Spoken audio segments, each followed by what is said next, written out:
Eh ben voilà, Sylvain Ferreira est avec nous. Comment ça s'est passé? Par quel miracle? On pensait même ne plus t'avoir, Sylvain. Eh Ah, ben, on va nous excuser pour ce petit cafouillage. Déjà, est-ce que tu m'entends bien, Sylvain Ferreira? ah oui, oui, 5 sur 5, il n'y a aucun souci. J'entendais bien Xavier aussi tout à l'heure, il n'y a pas de problème.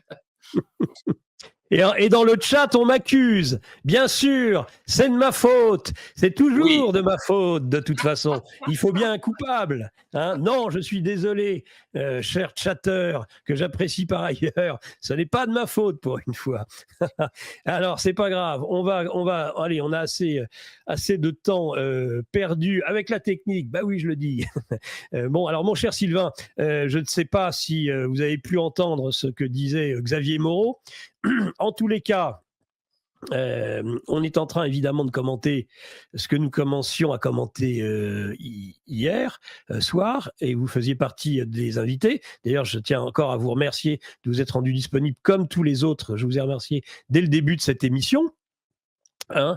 Je citais trois éléments qui vont complètement contre l'idéologie religieuse mondialiste que vient de prendre Trump dans la foulée. Une multitude d'engagements. Les premiers pas de Trump, hein, je le disais, à la fois sortir de l'accord de Paris, sortir de l'OMS, en finir avec les folies du LGBTQ+. Qu'est-ce que vous inspire déjà, Sylvain Ferreira, ces premières heures de Donald Trump? Est-ce que c'est le chapeau de Melania Trump? Ça a beaucoup fait parler. Est-ce que c'est le salut romain, on espère en tous les cas, d'Elon Musk, ou est-ce que ce sont la première grosse centaine de décrets qui viennent de tomber? c'est certain que les décrets dont on avait déjà parlé avant l'investiture, hein, plein de gens avaient déjà fait fuiter plusieurs indications sur les sujets qui seraient concernés par ces décrets. Donc effectivement, on en a plusieurs centaines, semble-t-il, 200 d'après ce que j'ai vu ce matin, qui viennent freiner immédiatement, stopper ou démarrer d'autres choses, hein, parce qu'il n'y a pas que des choses qui sont dans le sens on arrête les machines, il y a aussi des décrets pour aller dans de nouvelles directions. Donc c'est vrai que hier soir, on l'évoquait, ce qu'on doit retenir de premier dans cette cérémonie d'investiture et dans ce qui s'est passé ensuite avec ces décrets, c'est que voilà, c'est la fin de la récré sifflée hier soir. Depuis mai 68, on avait cette espèce de cascade d'ignominie qui s'était répandue sur l'Occident, en touchant d'ailleurs, parce que les gens parlent de mai 68, il n'y a pas que mai 68, hein, il y a, en France, hein, c'est l'année 68 sur l'Occident en général. Et on avait vu depuis se répandre tout un tas de saloperies. On parlait hier soir de ce que nous vendait à l'époque Libération avec la pédophilie ou ce genre de choses. Et bien là, pour la première fois, on a un chef d'État qui officiellement dit, bon, écoutez, maintenant tout ça, ça suffit, ça a été beaucoup trop loin, c'est devenu complètement dingue puisqu'on est au cœur de la vie, hein, c'est-à-dire de venir nous raconter qu'il y aurait des gens qui seraient ni des hommes ni des femmes, mais qui seraient autre chose, c'est la négation de l'existence même de la biologie humaine. Hein. Voilà, donc on a vu assez de petites images parodiques pour dire il y en a qui vont chez l'urologue, d'autres qui vont chez le gynécologue, et puis c'est tout. Le reste, c'est de la psychiatrie. Voilà, donc Trump nous a dit, voilà, c'est sûr, c'est bien de la psychiatrie, et je vais en finir avec tout ça au niveau de mon pays. Ce qui, comme en 68, parce qu'en 68, bon, je parle du plan sociétal, hein, parce que moi, je suis comme Francis Cousin. En mai 68, il y a eu une vraie révolte ouvrière qui, elle, n'avait rien à voir avec toute l'idéologie dont nous sommes en train de parler aujourd'hui et qui avait un vrai fondement économique et social. Mais en ce qui concerne les délires estudiantins portés aussi bien sur les campus américains que sur les campus français et d'ailleurs, on voit bien que là, tout ça s'achève. Hein, après avoir fait des dégâts colossaux aussi bien sur le plan de la psychiatrie que sur le plan ces dernières années physique, en mutilant des individus, hein, et qui plus est des jeunes individus. Donc là, c'est une très bonne chose pour la civilisation occidentale qu'on en finisse avec ça et que, comme d'habitude, par effet domino, puisque le wokisme est arrivé avec quelques années de retard en Europe par rapport à ce qu'il était devenu sur les campus américains, eh bien nous, ça va pas. Alors, je pense pas que ça va prendre des années, parce que là, les choses s'accélèrent toujours dans ces moments-là, mais ça va quand même prendre quelques mois, une année tout au plus, je pense, pour que les peuples en Europe qui sont déjà conscients de toutes ces folies s'en saisissent définitivement sur le plan politique pour arrêter qu'on leur dicte leur conduite sur des aspects qui sont en plus des aspects de la vie privée et qui n'ont rien à voir dans la sphère politique, sinon que la sphère politique doit assurer la préservation du genre humain et sa perpétuité. Parce que n'oublions pas que tout ça va de pair avec la volonté d'éradiquer l'Occident sur le plan démographique. C'est-à-dire que moins vous aurez, parce que si vous avez plus d'hommes et plus de femmes, vous avez plus de reproduction et donc vous avez plus de descendance et donc vous avez plus de peuple. Donc c'est très facile ensuite de dire il nous faut une immigration massive pour remplacer les choses. Ça fait, on a bien vu comment s'est orchestrée la séquence, parce que suite à mai 68, on a bien vu d'une part, la mise en place de l'avortement dans quasiment tous les pays occidentaux, qui a créé des vides démographiques. Et puis, simultanément, on a vu une partie du patronat nous dire il faut aller chercher des ouvriers de l'autre côté de la Méditerranée pour combler les manques. Alors, il faudrait savoir, c'est où on a une politique nataliste, on a besoin de personnes, où effectivement, on flingue un peuple et on va tout de suite pouvoir justifier d'aller en chercher un autre de substitution qui sera, comme le rappelle souvent Francis Cousin, qui sera par tradition plus docile et plus facilement malléable. Donc voilà, là, on a un grand coup d'arrêt qui, je pense, va finir par déborder comme d'habitude depuis l'océan, enfin depuis l'autre rive de l'océan Atlantique vers nous, et on doit s'en satisfaire. Juste une question par curiosité avant de revenir sur le sujet. Par rapport à Francis Cousin, quelle était la légitimité de la révolte ouvrière en 68 ?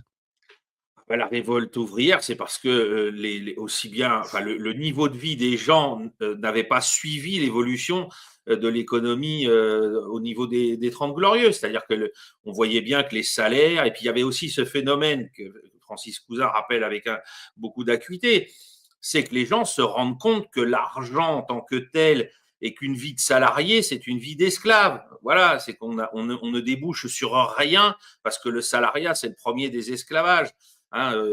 Donc De Gaulle, la solution gaullienne qui était la participation capitale, l'association capital-travail était une solution.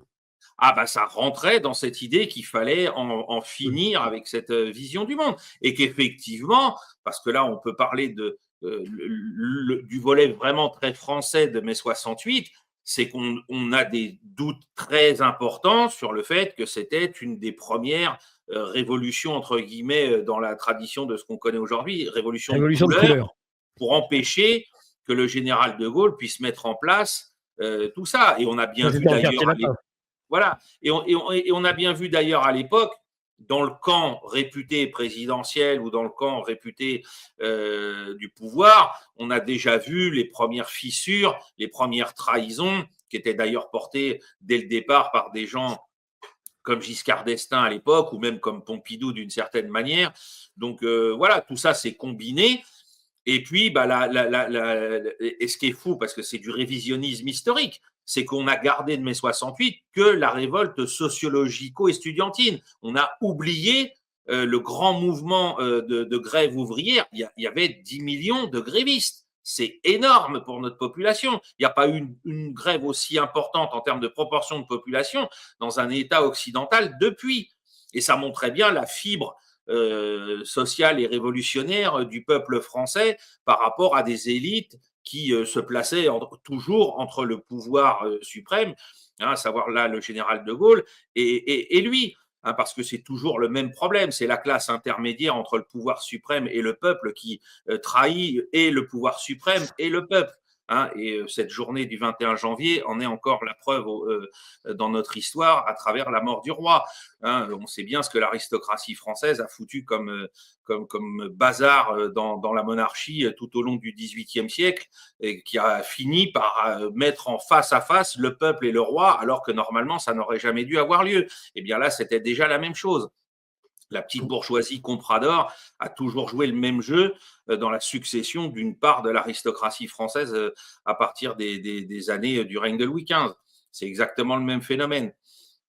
Je vois une belle cravate bleu ciel. Ah oui, bah oui, avec oui, bien sûr. des fleurs de lys or, c'est bien ça? Et oui, bah oui, comme tous les 21 janvier. Il fallait pas m'inviter. C'est pas interdit. C'est pas interdit Non, Dieu merci. de se souvenir de ce 21 janvier qui, de toute façon, ne me semble pas avoir particulièrement porté chance à la France. Non, non, non, non, non. Et on remarquera, comme je le souligne à chaque fois, qu'aujourd'hui, hein, le seul pays étranger qui fera mémoire de Louis XVI, en plus des royalistes français, ce sont les États-Unis d'Amérique par leur ambassadeur qui, comme tous les ans, fera déposer une gerbe sous ses fenêtres, hein, puisque de ses fenêtres, il voit la place de la Concorde à l'endroit où se trouvait la guillotine. Voilà, ne l'oublions pas non plus. C'est peut-être un signe de Trump aux États-Unis et se rendre compte que la France admette, que le peuple français admette que tout ça nous a conduit dans une terrible voie de garage, un cul-de-sac épouvantable, et qu'il va falloir maintenant retrouver le sens de notre histoire, le sens de notre vocation, la vocation de la France. Ah oui, et comme je le disais hier soir, des gens, on est tous conscients que la politique économique que va mettre en place Donald Trump en faveur du peuple américain va se faire au détriment notamment et principalement des Européens. Parce que, comme le disait Xavier tout à l'heure, on a abandonné notre souveraineté et qu'on est complètement à la remorque de cette entité nébuleuse qu'est l'Union européenne, et que, bon, à part la parenthèse gaulienne, on a perdu toute puissance et toute souveraineté de toute façon définitivement depuis 1914. Et que les conséquences de cette politique économique contre l'Europe finira par remettre les peuples devant leurs responsabilités historiques, et nous, Français en particulier, pour bien comprendre que ce n'est pas avec les gens qui sont aujourd'hui au pouvoir grâce, je le rappelle, à un coup d'État judiciaire, hein, qu'a détaillé Régis de Castelnau dans de multiples articles, et puis dans un ouvrage que j'invite nos téléspectateurs à lire. Hein, voilà, nous, on est arrivé au bout du procès, c'est-à-dire que non seulement on a un pouvoir qui ne fait plus rien pour le peuple français, sinon travailler contre ses intérêts, mais en plus, il n'a même plus la légitimité de l'élection démocratique. Il y a eu un coup d'État qui a empêché François Fillon, quel que soit ce qu'on pense de François Fillon, je le rappelle encore une fois, ce n'est pas la question de savoir qui a perdu à cause de ce coup d'État, même si à la marge de l'histoire, ça a quand même un intérêt d'en parler. Mais disons que ce qui est le plus important, c'est de dire que l'oligarchie a réussi à imposer par le biais de l'emploi des juges un candidat pour qu'il y ait toujours ce duel X contre Le Pen, hein, parce que ça aurait pu être Y, c'était pareil, pour en fait cadenasser définitivement le pouvoir en France et empêcher la volonté du peuple de s'exercer. Et Régis de Castelnau l'avait très bien expliqué dès 2017, avant le premier tour de l'élection présidentielle, et tout ce qu'il en avait tiré comme conclusion s'est avéré autoréalisateur finalement, c'est-à-dire qu'il ne s'est pas trompé sur ce que ça allait engendrer, et finalement, ben voilà, nous y sommes arrivés.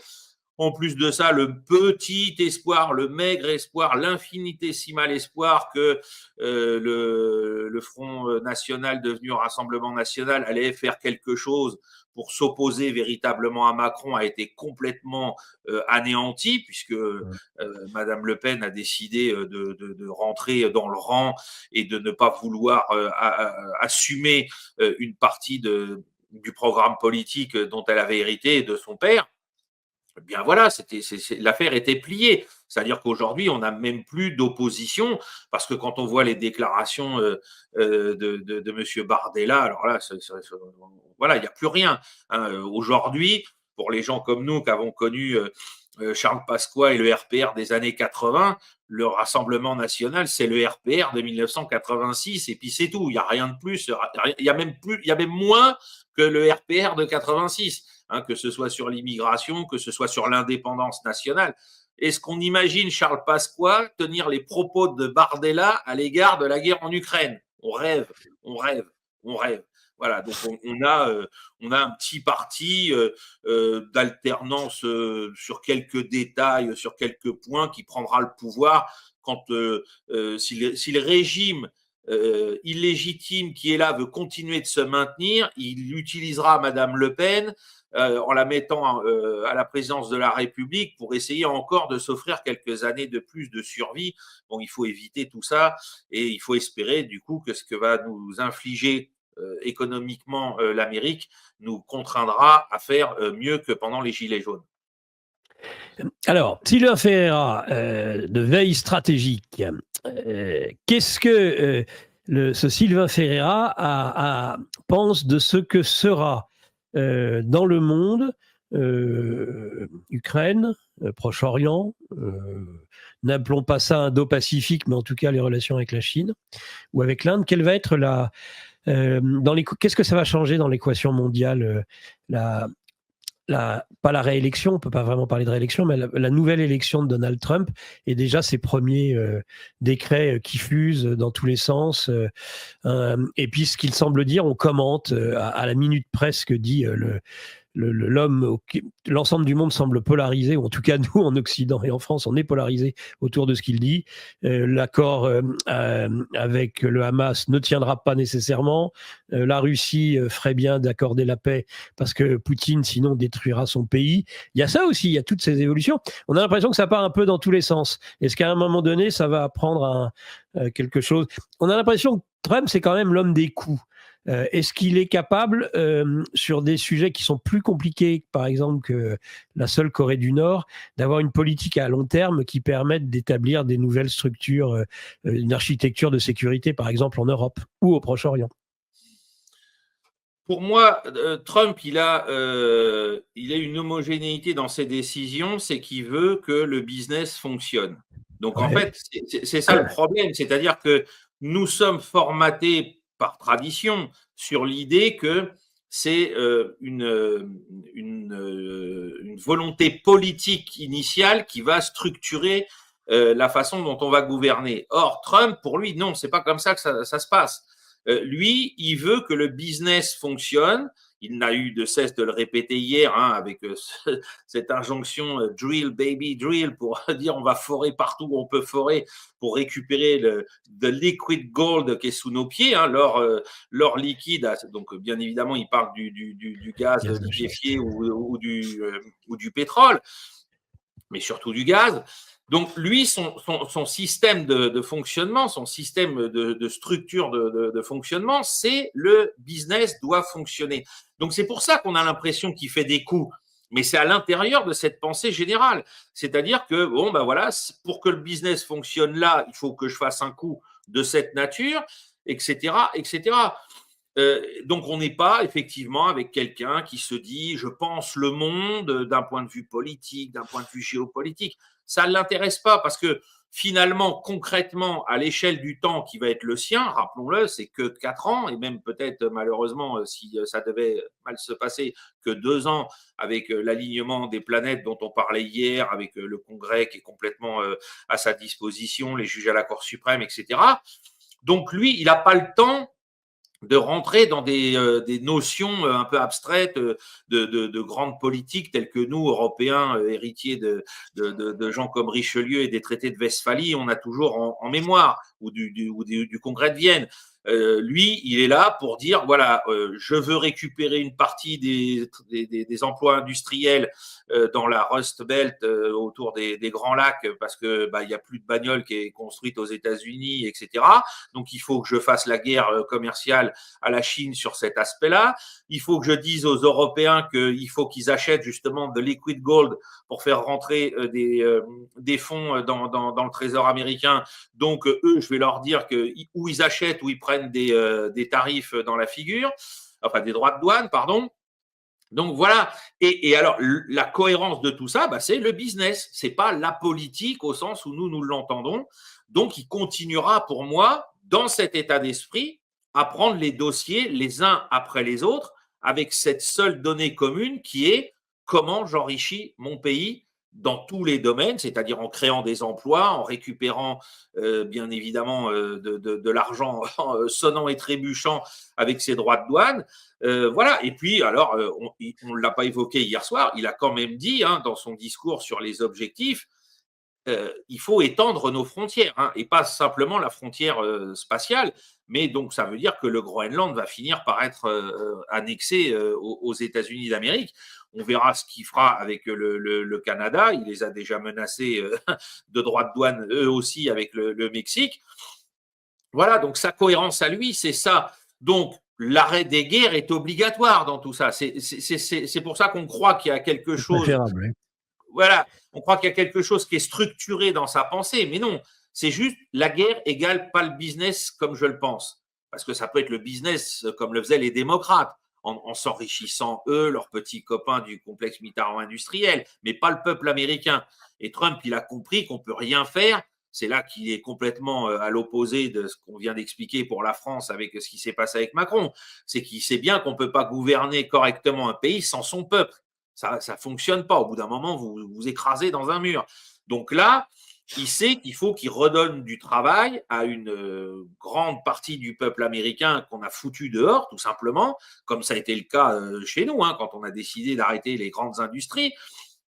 Quand on a décidé aussi, je le rappelle, il y a 20 ans, de ne pas exploiter de liquid gold qui est sous nos pieds à nous, Français. Parce qu'en termes de gaz de schiste, on a ce qu'il faut. Il suffit d'éviter de le faire comme ça a été fait au début aux États-Unis, en Pennsylvanie, parce que là, ça a provoqué des vrais dégâts écologiques non négligeables.